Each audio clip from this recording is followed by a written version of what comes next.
25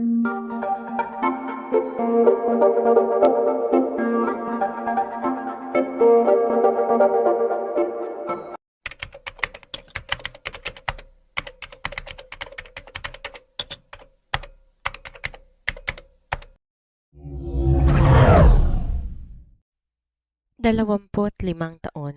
Napakaraming maaaring mangyari sa loob ng 25 taon. Maaaring magbago ang mukha, maghina ang katawan, kumupas ang mga litrato at mabalitan ang mga pangarap. Ngunit may mga pag-ibig na hindi nawawala. Minsan lamang silang naliligaw. At minsan, pagkatapos ng mahabang panahon natatagpuan din nila ang daan pabalik. Tahimik na nakaupo si Andrea sa harap ng salamin habang inaayos ng makeup artist ang huling hibla ng kanyang buhok. Puti ang suot niyang bestida. Hindi kasing enggrande ng suot niya nung kinasal siya, ngunit mas maganda, mas totoo. Sa salamin nakita niya ang sarili, 40 taong gulang. May bahagyang guhit sa gilid ng mga mata, may ilang pilak na hibla na halos natatakpan ng maayos na ayos ng buhok. Hindi na siya ang 20 taong gulang na babae na puno ng pangarap. Mas matatag na siya ngayon, mas sugatan, at mas marunong magmahal. Sa mesa sa kanyang tabi nakapatong ang lumang wedding photo nila ni Gabriel. Bahagyang naninilaw na ang mga gilid, halatang ilang beses nang hinawakan at itinabi. 20 taong gulang siya noon, 21 naman si Gabriel. Mukha silang mga bata na nangakong talunin ang buong mundo basta't magkasama. Ngumiti siya. Napakatapang pala ng mga batang yun at napakawalang muwang. Maya-maya pa may marahang katok sa pinto. Pagbukas nito, sumilip ang kanilang panganay na anak na si Miguel. 23 taong gulang na to ngayon, mas matangkad pa sa kanyang ama at halos kapareho na ng boses. Ma, 5 minutes na lang. Tumango si Andrea, ngunit hindi agad umalis si Miguel. Lumapit pa ito at marahang hinawakan ang kanyang kamay. Salamat. Napakunot noo siya. Para saan? Ngumiti ang binata. Sa pagpili kay Papa araw-araw. At sa simpleng pangungusap na yon, tila merong humigpit sa kanyang dibdib. Hindi alam ng mga anak nila kung gaano karaming beses muntik na silang sumuko. Hindi alam ng mga ito kung ilang gabing pareho silang umiiyak ng palihim. Hindi alam ng mga ito kung gaano kalayo ang nilakbay nila bago marating ang araw na ito. At marahil, hindi na kailangan malaman pa ng buo. Sapat na na nakita ng kanilang mga anak na nanatili sila sa piling ng isa't isa. Nang tuluyang makaalis si Miguel, naiwan muli si Andrea sa katahimikan. Tahimik niyang hinawakan ng wedding ring sa kanyang daliri. 25 taon niya na yung suot, hindi perpektong singsing, may mga gasgas, may mga kupas na bahagi, ngunit katulad yon ng kanilang pagsasama. Maraming pinagdaanan pero buo pa rin. Sa kabilang silid nakatayo naman si Gabriel sa harap ng salamin, nakasuot ng isang simpleng barong. Mas malapad ang kanyang mga balikat kaysa dati, mas marami na rin ang puting buhok. Ngunit nang makita niya ang sarili, hindi ang kasalukuyan ang naalala niya, kung hindi ang nakaraan. Naalala niya ang binatang handang ibigay kay Andrea ang buong mundo kahit wala siyang maibigay noon kundi pagmamahal at pangarap. Naalala niya ang unang apartment nila ng tag-ulan, may tulo ang bubong. Naalala niya ang mga panahon na isang pansit canton lang ang pinagkahatian nila. Naalala niya ang mga gabing sabay silang nangangarap habang magkahawak kamay. At naalala rin niya ang mga panahon na halos hindi na sila nag-uusap. Mga panahon mas madalas pa nilang banggitin ang mga salita bayarin kaysa mahal kita. Napapikit siya. Napakahaba ng 25 taon at napakaikli rin pala. Nang may marahang kumatok sa pinto, pagbukas niya nandun ang bunso nila na si Nathan, 20 taong gulang.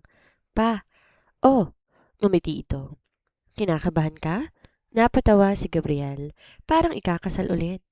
Sana paglaki ko ganito rin kami ng mapapangasawa ko. At sa sandaling yon, pakiramdam ni Gabriel ay may kung anong lumambot sa kanyang puso. Hindi nila naibigay sa mga anak nila ang perpektong pamilya, ngunit naibigay nila ang isang bagay na mas mahalaga. Ang halimbawa na ang pagmamahal ay hindi lang nararamdaman, pinipili, paulit-ulit, araw-araw. Lumabas si Gabriel, tinungo ang maliit na hardin kung saan gaganapin ang kanilang renewal of vows. Nakapila na ang mga upuan. Naroon ang pamilya, naroon ang mga kaibigan, naroon ang mga taong naging saksi sa iba't ibang yugto ng kanilang buhay. At sa dulo ng aisle, nakapwesto ang tatlo nilang anak. Ang mga sanggol na minsang namuyat sa kanila. Ang mga batang minsang naging sentro ng buong mundo nila. Mga batang di nila namalayan na naging mga ganap ng young adults. Napakabilis pala ng panahon. At sa pagmamadali nilang maging maputing magulang, minsan nalimutan nilang maging mag-asawa. Marahil, yun ang pinakamapanganib na bagay sa pag-aasawa. Hindi ang malalaking away, hindi ang kakulangan sa pera, hindi ang pagod, kundi ang dahan-dahang pagkawala ng intimacy. Ang pagkawala ng oras, ng lambing, ng usapan, ng simpleng paghahawak ng kamay, ng simpleng pagpapaalala sa isa't isa na bago sila naging mga magulang, naging magkasintahan muna sila. At may mga pag-ibig na hindi namamatay, napapabayaan lamang. Huminga na malalim si Gabriel. Sa kabilang dulo ng pinto, naghihintay si Andrea. Ang babaeng minahal niya sa loob ng 25 taon. Ang babaeng minahal niya. Ilang beses niyang nasaktan. Ang babaeng ilang beses din siyang piniling patawarin. Ang babaeng muli niyang pipiliin. At sa mismong sandaling yon, habang naghihintay ang lahat sa pagsisimula ng seremonya, bumalik sa kanyang alaala ang simula ng lahat.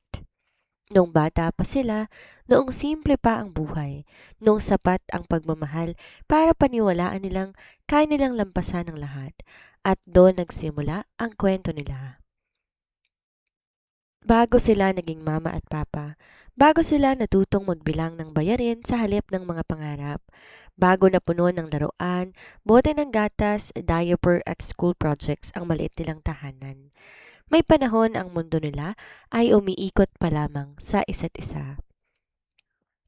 25 taon na nakakalipas. Maagang nagising ang maliit na bayan sa amoy ng pandesal na bagong hango sa pugon at sa huni ng mga ibon na tila sabay-sabay sumasalubong sa bagong umaga. Sa isang lumang waiting shed malapit sa simbahan, nakaupo si Andrea habang mahigpit na yakap ang ilang aklat na hihiramin niya sa municipal library. Mahaba ang buhok niyang tinatangay ng banayad na hangin. Wala siyang kolorete, wala ring mamahaling damit. Ngunit may kakaibang ningning ang kanyang mga mata. Isang ningning na nagmumula sa isang pusong puno ng pag-asa. Hindi niya namalayan ang lalaking kanina pa palang nakatingin sa kanya mula sa kabilang bahagi ng kalsada, si Gabriel. Bagong graduate, puno ng pangarap ngunit wala pang kasiguraduhan sa buhay.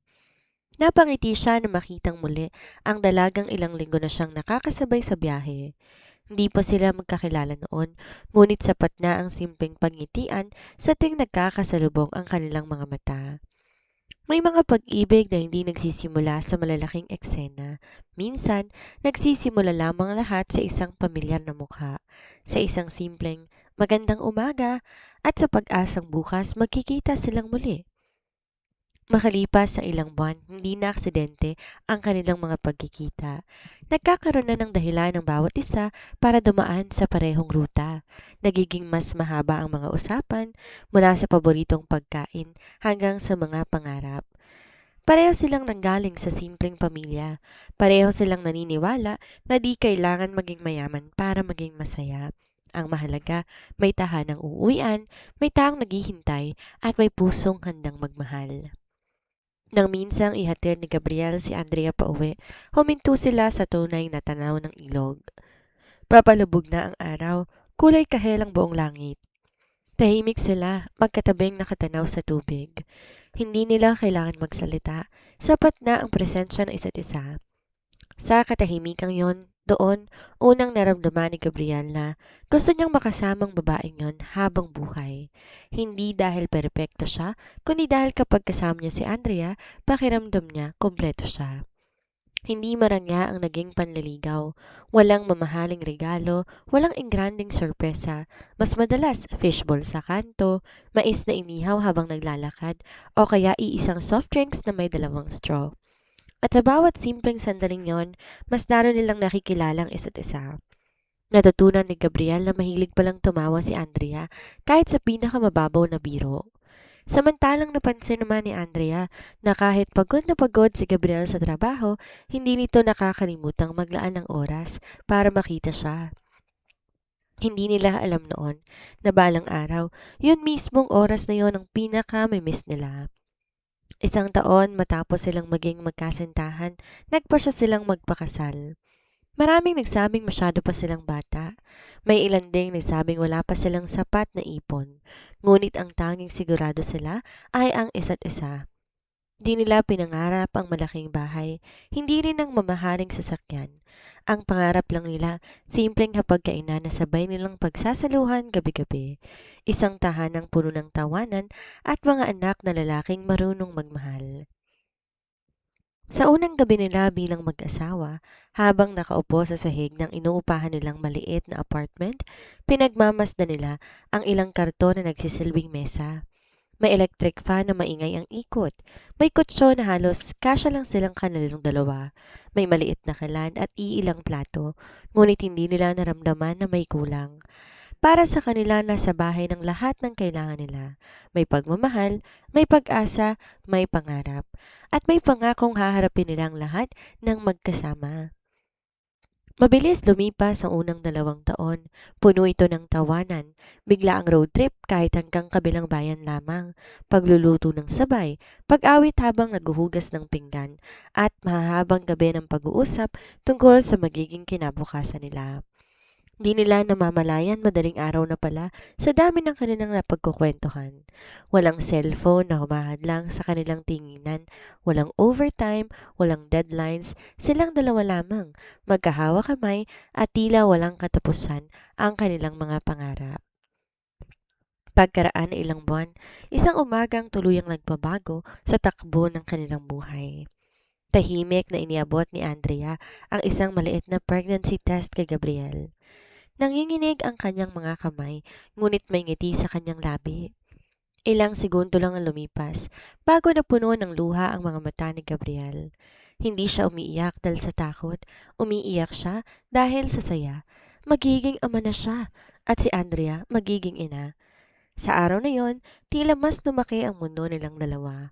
Hindi na lamang sila mag-asawa, magiging pamilya na sila. Hindi pa nila alam na kasabay ng pagdating ng unang anak ay ang pagdating din ng mga responsibilidad na unti-unting susubok sa kanilang pagmamahalan. Mga pagsubok na di kayang lampasan ng pagmamahal lamang. Kailangan din ng oras, pag-unawa at higit sa lahat, ang hindi paglimot bago sila naging mga magulang. Naging magkasintahan muna sila at yon ang unang bagay na unti-unting mawawala habang lumalaki ang kanilang pamilya. May nagsasabing ang pagsilang ng isang anak ay lalo pang nagpapatibay sa pagsasama ng mag-asawa. Totoo naman yon. Ngunit meron din katotohanan na hindi madalas ikwento. Kasabay ng bawat bagong membro ng pamilya ay may mga panibagong responsibilidad, bagong takot at mga sakripisyong di kailanman na ihahanda ang sinuman. At kung di magiging maingat, habang lumalaki ang pamilya, maaaring lumait ang espasyong nilaan para sa pag-iibigan ng mag-asawa. Madaling araw na magising si Gabriel sa mahina, ngunit nagmamadaling tinig ni Andrea. Gab, parang oras na. Mabilis siyang napabangon. Nang mga sandaling yon, wala na siyang naaalalang checklist, wala ring naiisip na plano. Ang alam lang niya, kailangan maihatid sa ospital ang babaeng pinakamamahal niya. Habang bumabiyahe sila, sakay ng isang tricycle, mahigpit ang hawak niya sa kamay ni Andrea. Paulit-ulit siyang nagdarasal, hindi para sa sarili kundi para sa mag-ina. Makalipas ang ilang oras, umalingaw-ngaw sa delivery room ang unang iyak ng kanilang panganay. Napapikit si Gabriel hanggang sa tuluyan ng pumatak ang kanyang mga luha. Hindi niya akalain na kayang magmahal ng ganon kalalim ang isang tao. Sa unang pagkakataon, nakita niya ang maliit na sanggol na hawak ng nurse. Napakaliit, napakahina. Ngunit sa sandaling yon, alam niya, handa siyang ibigay ang buong buhay niya para dito. Pinangalanan nila itong Miguel. Mula noon, di na lamang sila mag-asawa. Isa na silang pamilya. Nagbagong takbo ng kanilang mga araw. Ang dating alarm clock napalitan ng iyak ng sanggol. Ang dating mahahabang tulog naging tig-2 oras na pahinga. Ang dating mga date sa labas, napalitan ng tahimik na hapunan habang natutulog pa ang bata. Madalas hindi pa sila nakakalahati ng pagkain, muli nang gigising si Miguel at sabay silang mapapangiti. Pagod pero masaya. Kapag nakikita ni Gabriel si Andrea, kandong ang anak nila lalo niya tong minamahal. Kapag nakikita naman ni Andrea ang asawa niya na marahang pinapatulog ang sanggol kahit bagong galing sa trabaho, laglo siyang nagpapasalamat. Akala nila ganito na lang palagi. Lumipas ang 3 taon, sinundan si Miguel na isang masayahing batang babae. Pinangalanan nila itong Sofia. Mas naging maingay ang bahay, mas naging makulay, ngunit mas naging magastos din. 2 gatas, 2 diaper, 2 batang kailangan bantayan, 2 batang kailangan ipagamot kapag nagkakasakit, at 2 batang kailangan paglaanan ng oras. Unti-unti nagsimulang tumanggap si Gabriel ng mas maraming overtime. Hindi dahil gusto niyang malayo sa pamilya, kundi dahil gusto niyang maibigay lahat ng pangangailangan nila. Samantala, halos buong araw naman naabala si Andrea sa pag-aalaga sa mga bata. Minsan, di na siya nakakakain sa tamang oras. Minsan, hindi niya na naaalala kung kailan siya huling nagsuklay ng maayos. Sa gabi, pareho silang bagsak na sa pagod. May mga gabing magkatabi silang nakahiga, ngunit wala nang lakas pa para magkwentuhan. Isang good night na lamang ang natitira, at kung minsan pa nga hindi na rin yun nasasabi. Ilang taon pa ang lumipas, dumating ang bunso, si Nathan.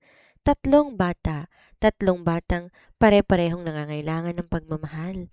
Lalong sumikip ang maliit nilang bahay, mas dumami ang labada, mas dumami ang bayarin, ngunit di kailanman nagreklamong mag-asawa dahil para sa kanila, ito ang pangarap.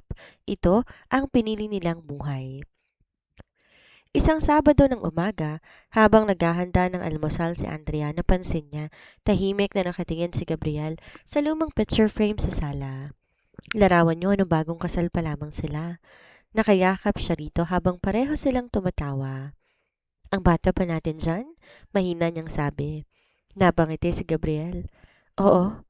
Pagkatapos na ilang segundo, bumalik na rin siya sa pagbibihis para pumasok na naman sa trabaho. Di na nila na ituloy pa ang usapan. May batang umiiyak, may baong kailangan ihanda, may uniformeng kailangan plansyahin, may overtime na kailangan pasukan, at ang simpleng pagkakataon na magbalik tanaw ay muli na naman munang ipinagpaliban. Lumipas pang muli ang maraming taon, nagsimula nang pumasok sa paaralan ang mga bata. Naging bahagi na ng kanilang bahay ang parent-teacher meetings, school programs, assignments at projects. Tuwing gabi ang dining table puno ng notebooks, crayons, gunting at glue. Di na kandila ang nagbibigay liwanag sa kanilang mga gabi, kung hindi ang ilaw ng pagnanais nilang mabigyan ng magandang kinabukasan ang kanilang mga anak. Kung dati magkatabi silang nanonood ng pelikula, ngayon magkatabi silang gumagawa ng assignment. Kung dati sabay silang naglalakad sa plaza, ngayon sabay silang naghahatid ng mga anak sa iba't ibang gawain. Masaya pa rin sila, ngunit may napansin si Andrea. Di na sila madalas magkahawa kamay. Di na sila madalas nagtatawanan ng silang dalawa lamang. At ang salitang mahal kita, unti-unting napalitan ng, nabayaran mo na ba ang kuryente? Anong oras ang PTA? Bukas na ang bayaran ng tuition. Huwag mong kalimutang bumili ng gamot. Hindi naman nawala ang pagmamahal. Natabunan lamang ito ng napakaraming responsibilidad. Isang gabi, habang mahimbing nang natutulog ang 3 nilang anak, lumabas si Andrea sa maliit nilang balkonahe. Tahimik ang buong paligid. Sa wakas, may ilang minutong katahimikan. Maya-maya kasunod niyang lumabas din si Gabriel, hawak ang 2 tasa ng mainit na kape. Tahimik silang umupo, parehong pagod, parehong walang masabi. Noon pa man, kaya nilang mag-usap hanggang madaling araw. Ngayon, parang kailangan pa nilang maghanap ng paksa kung saan magsisimula. Hindi dahil wala na silang pagmamahal, kundi dahil matagal na nilang nakalimutan na kabastahin ang isa't isa. Sa loob ng maraming taon, naging mahusay silang mga magulang. Ngunit hindi nila namalayang unti-unti nilang nakaligtaan kung paano maging magkasintahan. At yon ang simula ng katahimikan na unti-unting namagitan sa kanilang dalawa.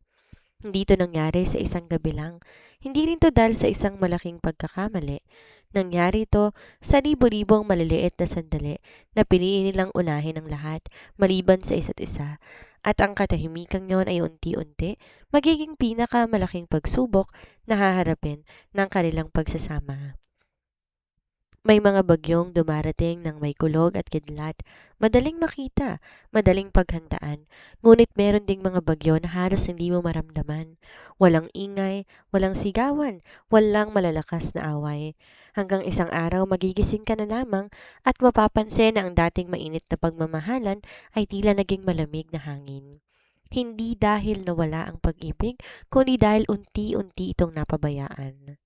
Mabilis ang pag-ikot ng panahon. Si Miguel nasa high school na, si Sofia nagsisimula ng magdalaga, habang ang bunsong si Nathan, hindi na rin ang batang laging nagpapabuhat sa ama. Mas naging tahimik ang bahay, unti-unti.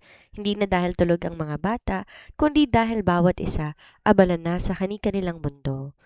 Ngunit kung dati, iniisip ni na Gabriel at Andrea na kapag lumaki ang mga anak ay magkakaroon na silang muli ng oras para sa isa't isa, nagkamali sila. Habang lumalaki ang mga bata, lalo na ring lumalaki ang kanilang mga pangangailangan. Mas mataas na matrikula, mas maraming gastusin, mas maraming alalahanin, at mas maraming gabing pareho silang pagod. Si Gabriel unti-unti nang napopromote sa trabaho, mas maganda na ang sahod, mas komportable ng buhay. Nakapagpatayo na rin sila ng sariling bahay, may sasakyan na rin. Unti-unti nilang nabibili ang mga bagay na dati pinapangarap lamang. Ngunit ang bawat tagumpay, pawang may kapalit. May mahahabang oras sa opisina, mas maraming business trips, mas maraming tawag kahit paggabi. Minsan nakauwi na lamang siya kung kailan tulog na ang kanyang buong pamilya at aalis na naman bago pa magising ang mga to. Kapag nagtatanong ang mga anak kung kailan sila muling makapagbabakasyon bilang pamilya, lagi niyang sinasagot ang parehong pangako. Kapag hindi na masyadong busy, ngunit tila laging may susunod na proyekto, may susunod na deadline, may susunod na idadahilan.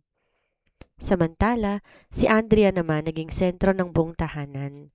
Siya ang tagapagpaalala ng schedule, tagabantay ng budget, tagapag-alaga kahit may sakit, tagapakinig kapag may problema ang mga anak. Hindi niya namalayan halos lahat ng oras niya ay para na sa iba. Kapag tumitingin siya sa salamin, minsan hindi niya na makilala ang sarili na nakikita. Saan napunta ang dalagang mahilig magbasa ng nobela? Ang babae na mahilig na tumawa? Ang asawa na dating mahilig magplano ng simpleng date kasama ng kanyang kabiyak?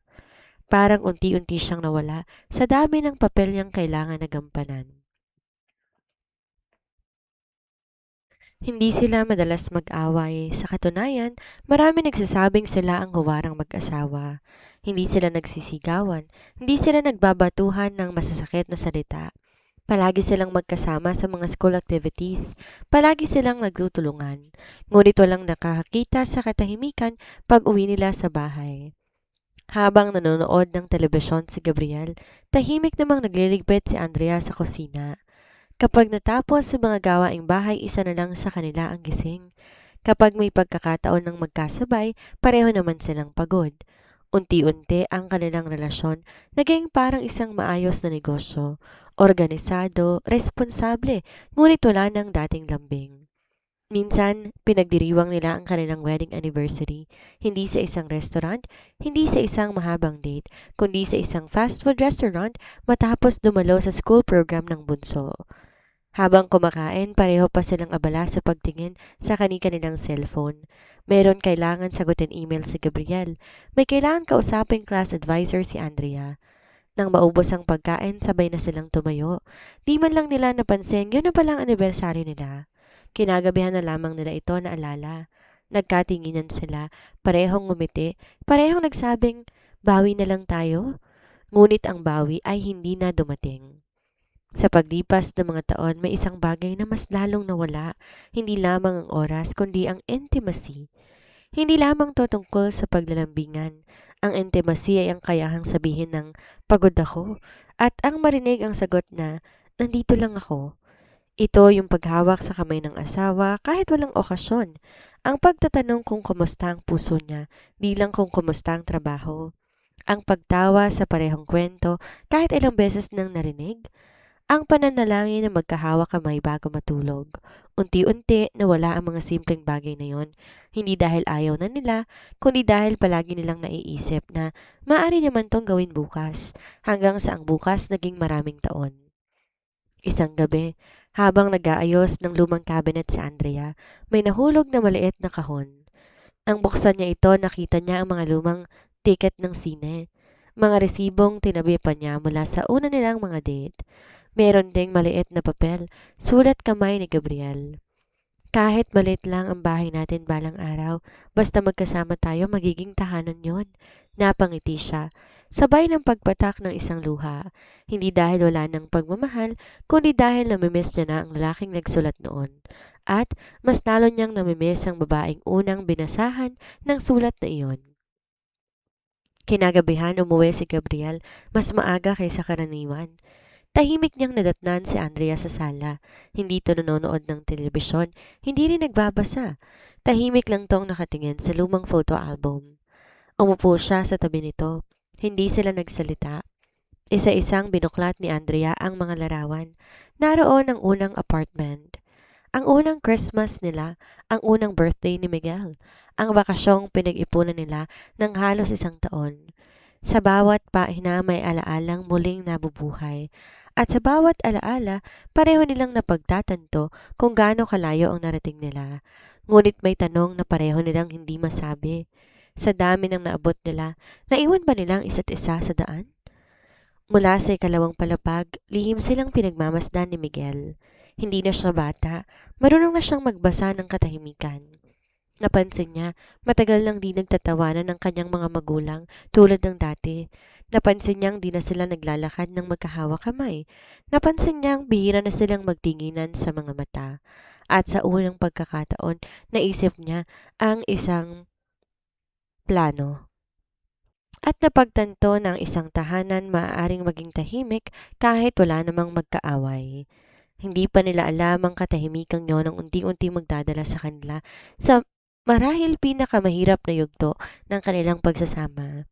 Hindi ito sisirain ng pagtataksil, hindi rin ng kahirapan, kundi na isang mapanganib na paniniwala na sapat ng maging mabuting mga magulang kahit kalimutan na nilang maging mag-asawa.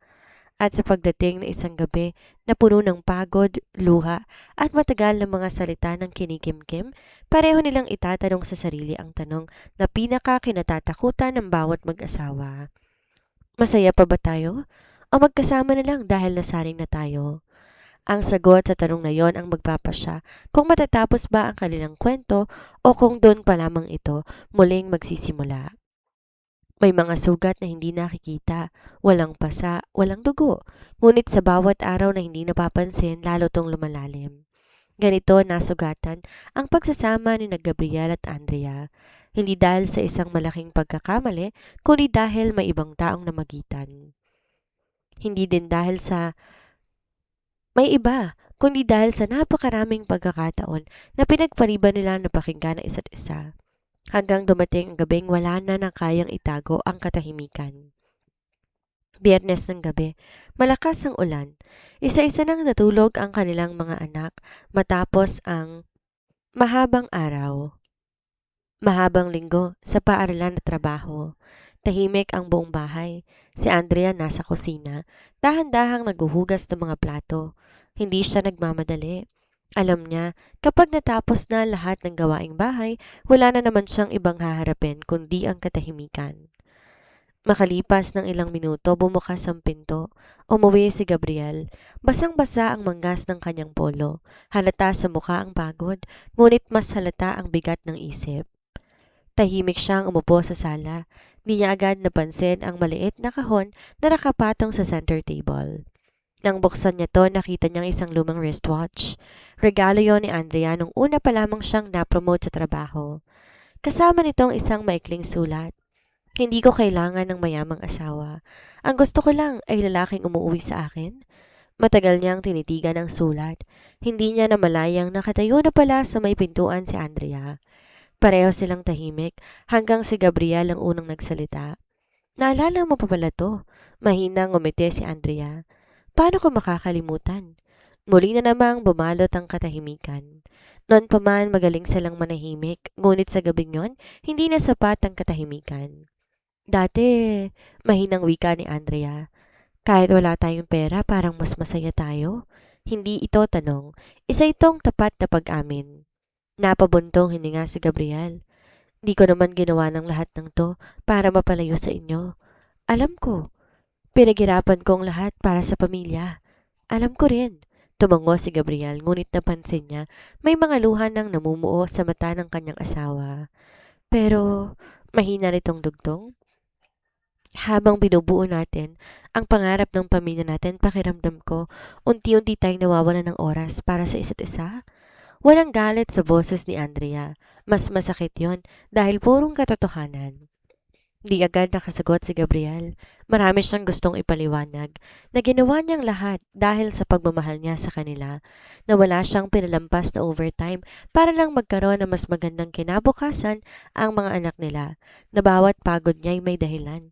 Ngunit habang nakatingin siya sa asawa, may isang bagay siyang biglang naunawaan. Tama si Andrea. Naibigay niya ang magandang bahay. Naibigay niya ang edukasyon ng mga anak. Naibigay niya ang seguridad. Pero kailan niya huling tinanong ang asawa kung masaya pa ba ito? Hindi niya na maalala. Kailan ba tayo huling nag-date? Tanong ni Andrea. Tahimik si Gabriel. Hindi ko na rin alam. Kailan mo huling hinawakan ang kamay ko? Hindi dahil tatawid tayo sa kalsada, kundi dahil gusto mo lang. Hindi pa rin siya makasagot. Kailan mo ko huling tinanong kung kamusta na ba ako? Napayo ko si Gabriel. Hindi dahil wala siyang sagot, kundi dahil alam niyang wala. Huminga ng malalim si Andrea. Hindi kita sinisisi. Kasalanan ko rin. Mas pinili kong maging mas mabuting nanay. Ikaw naman pinili mong maging mabuting provider. Pero habang pareho tayong nagiging mahusay sa pagiging magulang, mahina siyang napangiti. Nakalimutan natin maging mag-asawa. Muli silang natahimik. Sa labas, patuloy ang pagbuhos ng ulan. Parang sumasabay ito sa bigat ng mga salitang matagal nang nakakulong sa kanilang dibdib. Pagkaraan ng ilang sandali, si Gabriel ang nagsalita. Sa tingin mo, huminto siya. Parang nahihirapan na banggitin ang susunod na salita. Kaya pa ba? Napaiyak si Andrea. Hindi dahil gusto niya nang matapos ang kanilang pagsasama, kundi dahil yun din ang tanong na matagal niya nang kinatatakutan. Mahal pa rin nila ang isa't isa, ngunit sapat pa ba ang pagmamahal kung matagal na nilang kalimutan na ipadama ito? Kinabukasan, tahimik ang almusal. Hindi napansin ng dalawang nakababatang anak ang kakaibang katahimikan, ngunit napansin niyo ni Miguel. Lumaki siyang nakikita ang pagmamahalan ng kanyang mga magulang, kaya mas ramdam niya ang pagkawala nito. Nang makaalis ang kanyang mga kapatid, tahimik siyang lumapit sa kanyang ama na nagdidilig ng mga halaman sa bakuran. Pa, napatingin si Gabriel. Pwede po ba akong magtanong? Tumango siya. Masaya ka pa ba? Parang huminto ang oras. Hindi niya inaasahan na maririnig ang tanong na yon mula sa sariling anak. Bago pa siya makasagot, muling nagsalita si Miguel. Alam mo, pa, nung bata kami, lagi kong nakikita kayong nagtatawanan ni mama. Ngayon, bihira na. Akala ko normal yon habang tumatanda, pero habang lumalaki ako, naisip ko, kung balang araw magkakapamilya ako, ayoko na mahalin lang na magiging asawa ko bilang ama ng mga anak namin. Gusto ko, mahalin pa rin niya ako bilang asawa. Natigilan si Gabriel. Hindi niya alam, napapansin na pala ng mga anak nila ang mga bagay na pilit nilang tinatago. Kinagabihan, habang nag-iisa si Gabriel sa kanilang silid, binuksan niya ang lumang aparador. Sa pinakailalim nakita niya ang isang kahon. Naroon ang mga lumang liham, mga retrato, mga tiket ng sine, mga dried flowers na itinago pa ni Andrea. May isang liham na agad niyang nakilala. Sulat yon bago sila ikinasal. Bahagyang kupas na ang tinta, ngunit malinaw pa rin ang huling bahagi. Kapag dumating ang panahon na magiging sobrang abala tayo sa buhay, pangako natin na hindi natin hahayaang maubusan ng oras ang pagmamahala natin. Napapikit siya. Unti-unti, pumatak ang kanyang mga luha. Hindi dahil tapos na ang lahat, kundi dahil naalala niyang minsan nangako silang iingatan ang kanilang pagmamahalan. At pareho nilang nalimutan na tuparin ang pangakong yun. Makalipas lang ang ilang minuto, marahan niyang isinara ang kahon.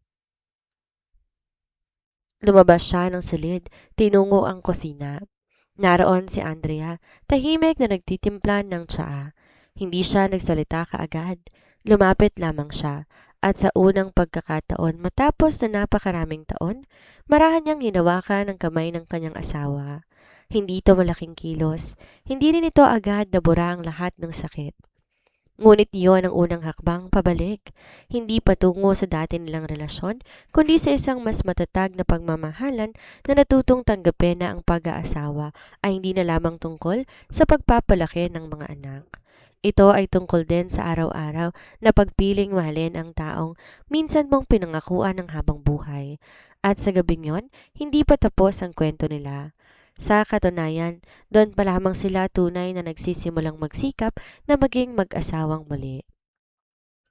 May nagsasabi na kapag nabasag ang isang relasyon, hindi na ito may babalik pa sa dati. Marahil ay totoo dahil ang layunin ng paghilom ay hindi ang bumalik sa nakaraan.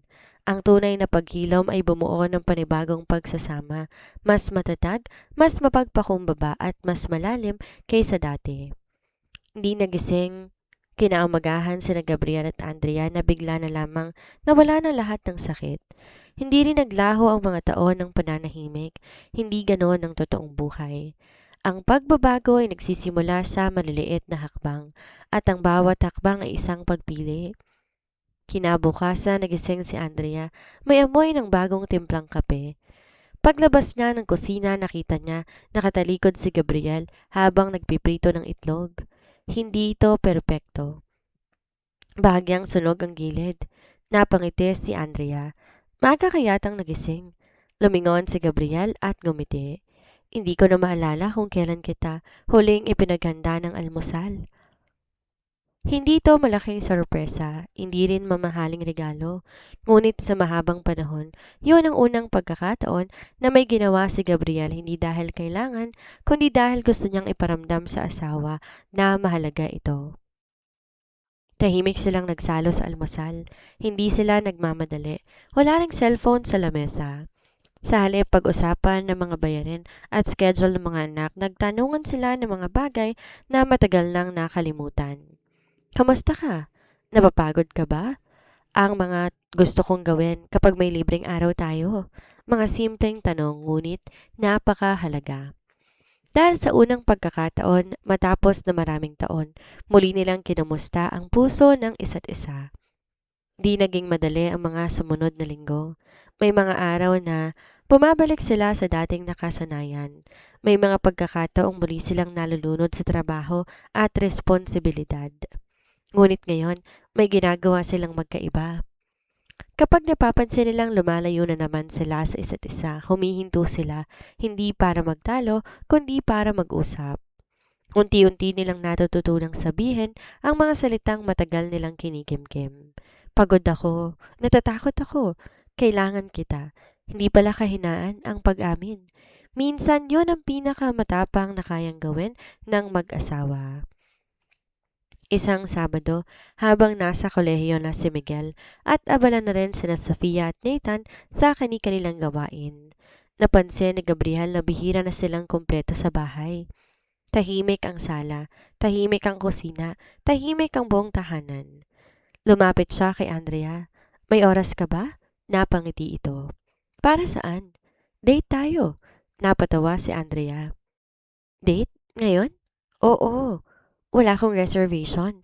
Wala rin akong bulaklak. Pero nandito ako. Sa simpleng paangyayang yon, tila bumabalik ang kabataan na matagal nang nawala. Hindi na sila nagtungo sa mamahaling restaurant. Bumalik sila sa maliit na plaza kung saan dati silang namamasyal. Bumili ng tig-isang dirty ice cream. Naglakad ng dahan-dahan habang pinagmamasdan ang mga batang naglalaro. Minsan natawa sila sa isang lumang alaala. Minsan ay natahimik, ngunit ang katahimikang yon ay hindi na nga mabigat.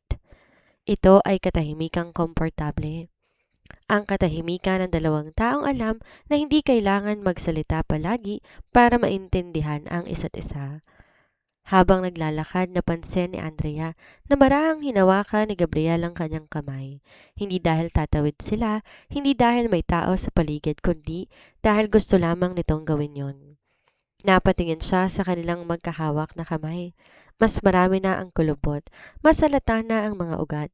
Ngunit ang kamay na yon ay siya ring kamay na unang humawak sa kanya 25 taon na ang nakalilipas.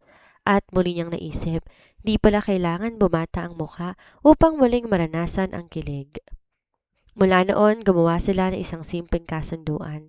Kahit gaano sila kaabala, maglalaan sila ng oras para sa isa't isa. Hindi kailangan magastos, hindi kailangan espesyal, basta't magkasama.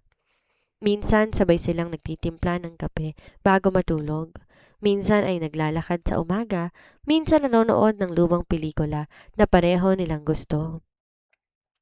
Minsan nanonood lamang ng mga lumang pelikula.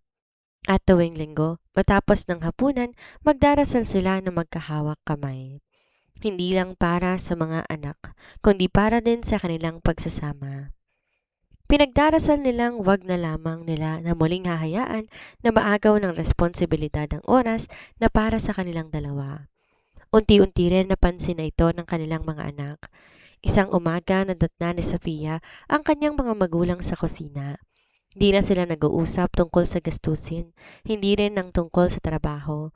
Nagtatawanan sila habang nagtatalo kung sinong mas masarap magluto ng adobo. Napailing si Sofia at napangiti. Parang teenagers? Narinig yon ni Nathan at tumawa rin. Mukhang nagde-date na naman sina mama at papa. Nakangiting lumingon si Miguel. Mas gusto ko na makita silang ganyan. Hindi nila alam ang buong kwento. Di nila alam kung gaano karaming luha ang nauna bago bumalik ang mga ngiting yon. Ngunit sapat na makita nilang muli ang pagmamahalan ng kanilang mga magulang. Dahil yon ang mga alaala na dadali nila sa sarili nilang magiging pamilya balang araw. Isang gabi, habang nakaupo sila sa balkonahe, pinagmamasdan ng mga bituin, nagsalita si Andrea. Alam mo ba kung anong pinakamalaking pagkakamali natin noon? Napatingin si Gabriel. Inisip natin na ang intimacy kusang mananatili. Tahimik siyang nakinig. Akala natin dahil mahal natin ang isa't isa, hindi na kailangan ng effort. Umiling siya. Hindi pala. Ang intimacy parang halaman. Kapag hindi dinidiligan, unti-unti itong nalalanta. Mahinang tumango si Gabriel. At sa pagkakataong yon, hindi lang niya narinig ang mga salita ng asawa. Naunawaan din niya ang kahulugan nito. Ang intimacy hindi lang tungkol sa paglalambingan. Ito ay ang pagpiling makinig, ang pagpiling maglaan ng oras, ang pagpiling magtanong, kamusta ang puso mo? At higit sa lahat ang pagpili na huwag hayaan na maging estranghero ang taong minsan naging pinaka malapit sa iyo. Lumipas pa ang ilang buwan. Habang papalapit ang kanilang ika-25 anibersaryo, may isang lihim na plano ang tatlo nilang anak. Napansin nilang masaya na muling magkasama ang kanilang mga magulang at naisip nilang may isang paraan upang ipagdiwang hindi lang ang haba ng kanilang pagsasama kundi ang tagumpay ng pagmamahalan na muntik nang mawala ngunit piniling mabuhay muli. Isang selebrasyon na hindi lamang tungkol sa nakaraan kundi tungkol sa pangakong muli nilang bibitawan sa isa't isa at yon ang magiging simula ng pinakamagandang kabanata ng kanilang kwento. May mga regalong nabibili, may mga regalong pinag-iipunan, at may mga regalong hindi kailanman matutumbasan ng anumang halaga. Ang regalong binigay ni na Miguel, Sofia at Nathan sa kanilang mga magulang ay hindi nakabalot sa mamahaling kahon. Ito ay bunga ng 25 taong pagmamasid, 25 taong pagmamahal at 25 taong paniniwala na ang pinakamatibay na pundasyon ng kanilang pamilya hindi ang bahay na kanilang tinitirhan kundi ang pagmamahalan ng kanilang mama at papa. Halos 1 taon bago ang kanilang silver anniversary, lihim nang nagsimulang magplano ang magkakapatid. Sa isang Sabado ng hapon, nagtipon sila sa sala habang nasa palengke ang kanilang mga magulang. Bukas ang laptop ni Miguel. May hawak namang notebook si Sofia habang si Nathan panay ang suhestyon kahit paminsan-minsan ay pabiro. Simple lang, sabi ni Miguel. Ayoko ng malaking party. Mas gusto ko, dagdag ni Sofia, na maramdaman nila na hindi lang natin pinagdiriwang ang 25 years nila, kundi ang pagpili nilang manatili. Dugtong ni Nathan. Tahimik silang nagkatinginan.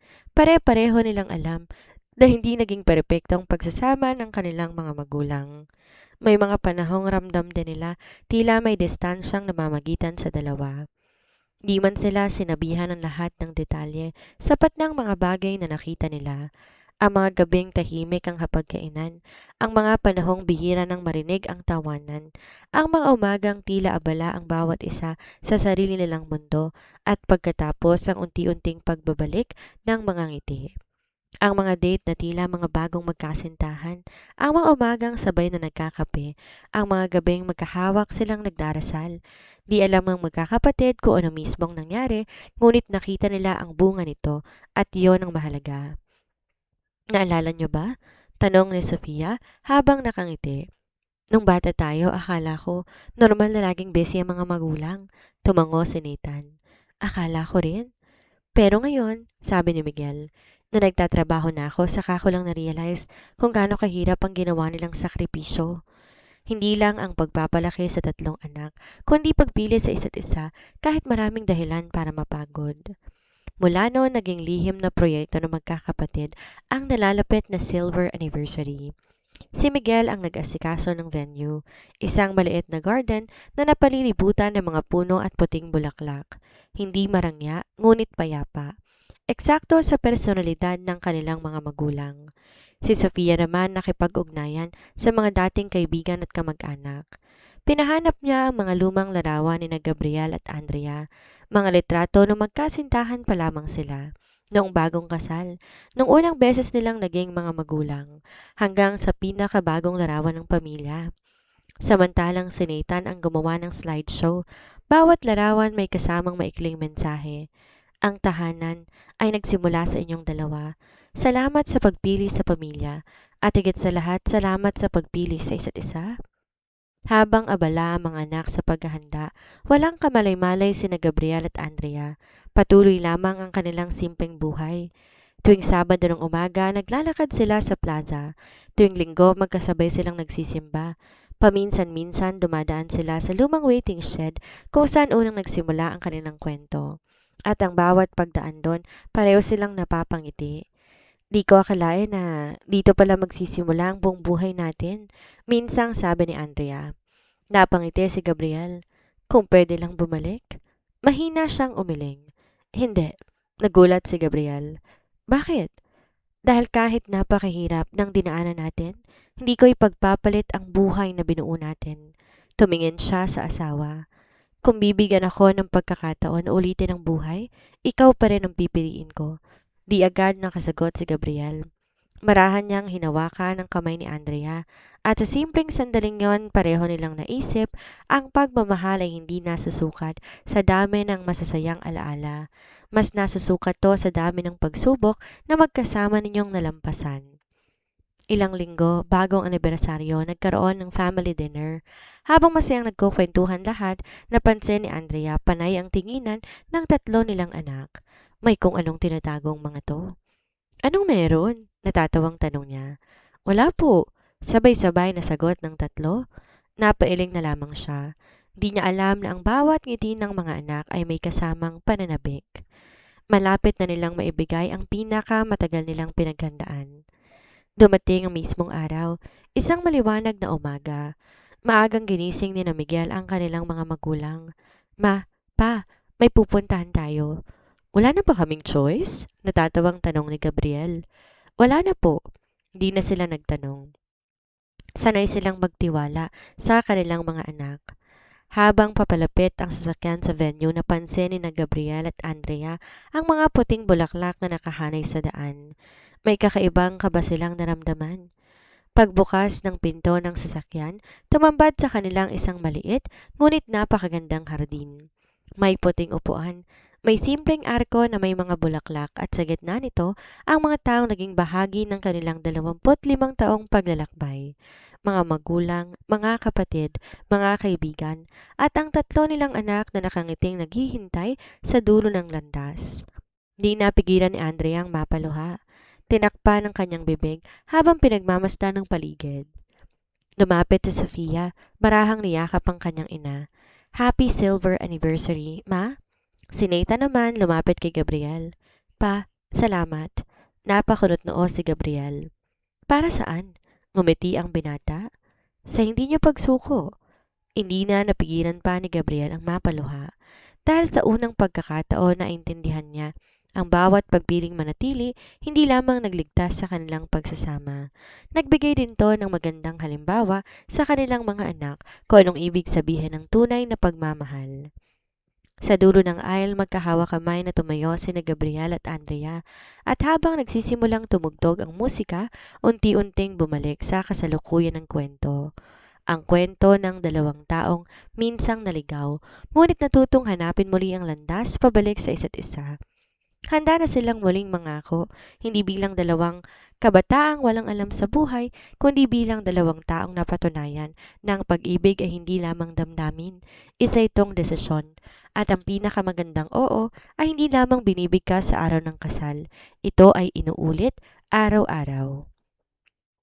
May mga pangakong binibigkas minsan lamang at may mga pangakong mas lalong tumitibay sa bawat pagkakataong inuulit.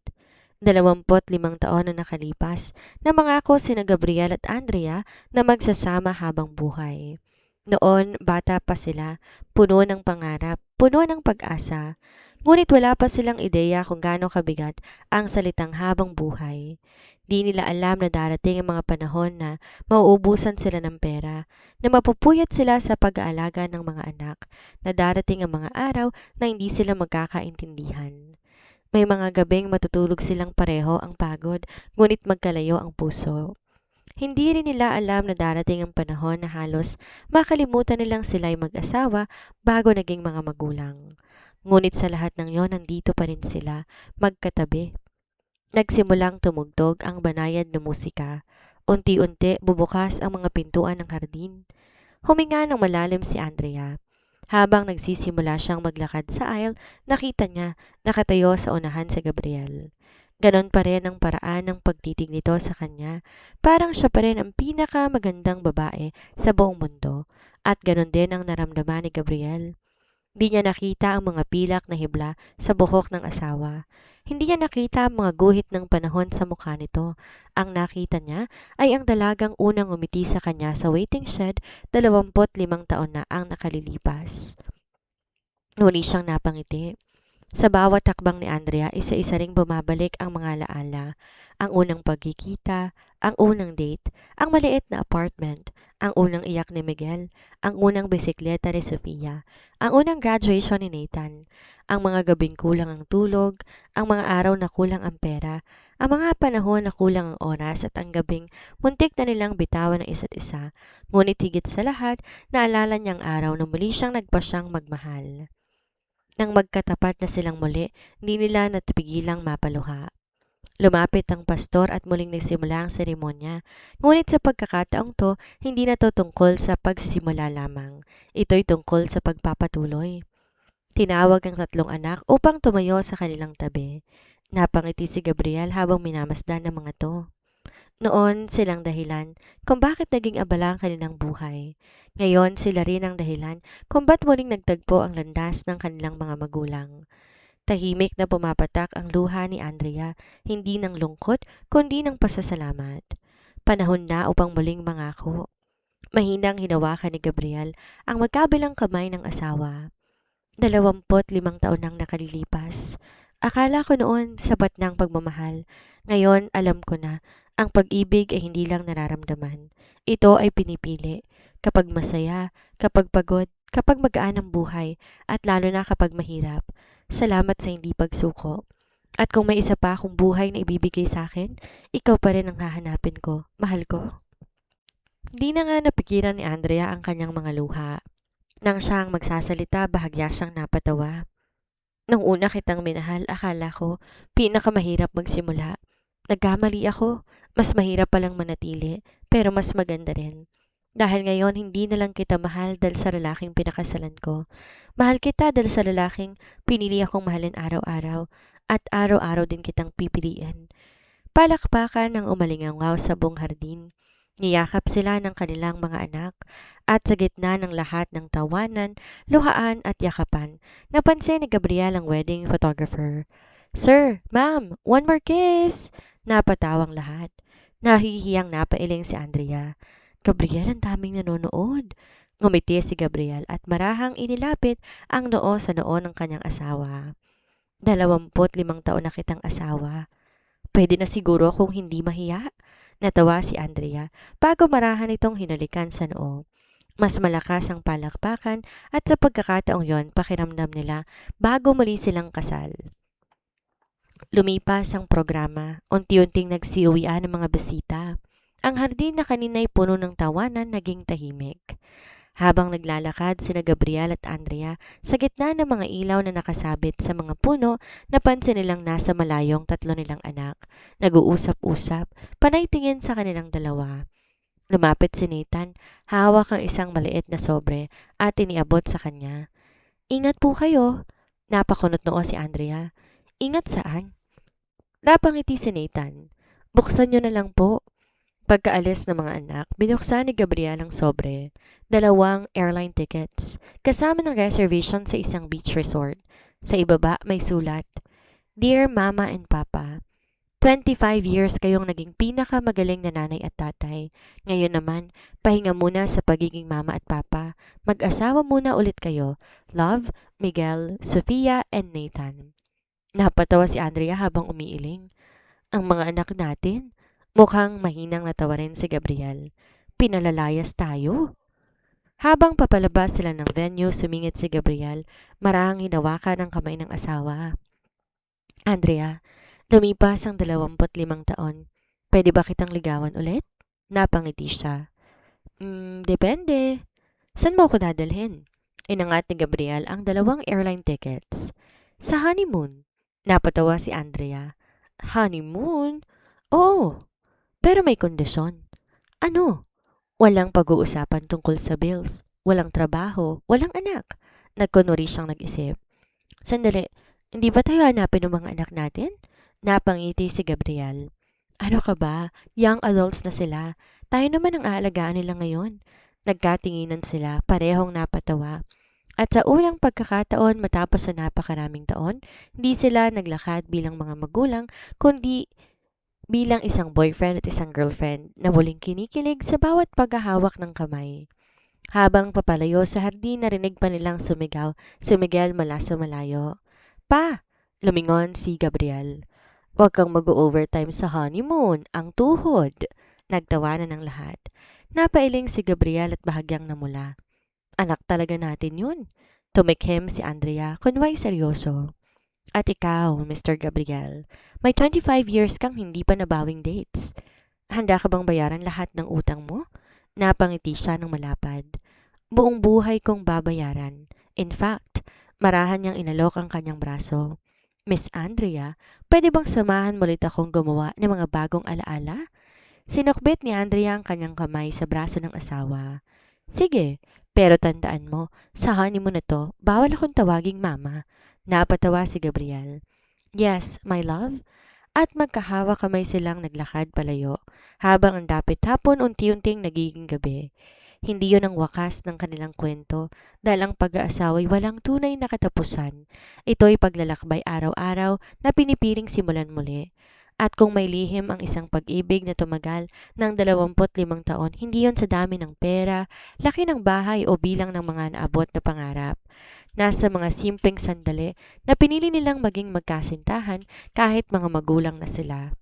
Nasa mga yakap na hindi pinagpaliban, sa mga usapang hindi hinayaang maputol, sa mga date na hindi kailangan magarbo, at sa intimacy, ang oras, lambing, pag-uusap, pagdarasal, paghahawak ng kamay at araw-araw na pagpili na mahalin ang mga taong minsang pinangakuan mo ng habang buhay. Sapagkat balang araw lalaki ang mga anak, magiging tahimik muli ang tahanan, At maiiwan na lamang ang dalawang taong unang nangarap bumuo nito. Kaya't habang may panahon, piliin ang isa't isa, magmahal, maglambingan, mag-date at huwag hayaan na matapos ang pagiging mag-boyfriend at girlfriend dahil yon ang pinakamagandang sikreto ng isang silver to forever. At dito na po nagtatapos ang kwento ni na Gabriel at Andrea. Kung nagustuhan mo ang kwentong to, huwag kalimutang mag-like, mag-share at mag-subscribe para mas marami pang nakakaantig na Filipino love stories. Maraming salamat sa inyong pagkinig at magkita-kita tayong muli sa susunod na kwento.